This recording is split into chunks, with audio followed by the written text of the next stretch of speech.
Good day, everyone. My name is Sean Ketem Herona, and today I will be presenting my insights and reflections for the subject construction methods and project management.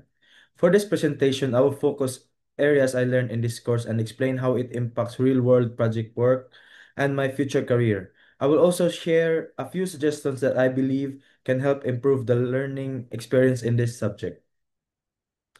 This subject has given me a deeper understanding of how construction projects are planned, executed, and controlled, but among all topics, risk management stood out the most because it plays a crucial role in preventing delays, accident, and cost overruns. Let me explain what I learned. One of the most valuable lessons I learned is risk management. I understand how important it is to identify different types of risk, whether they are technical, financial, or safety related. I also learned how to analyze risk using qualitative and quantitative methods and how mitigation strategies are developed. Another key takeaway is the use of risk registers, which help document all potential risks and monitor them throughout the project. Overall, this topic taught me that managing risk proactively leads to better project outcomes and fewer unexpected problems on site.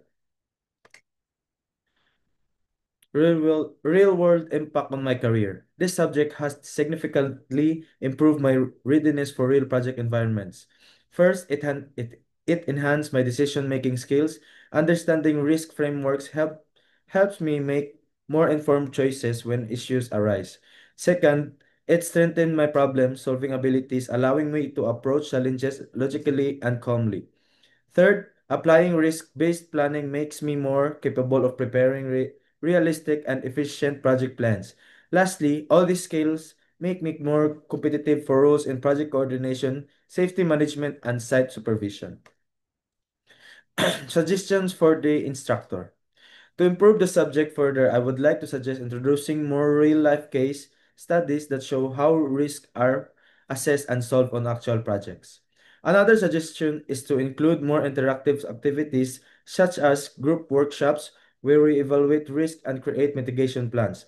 Lastly, using more visuals like site videos, diagrams, or sample project documents would help students understand how this concept apply in real construction settings.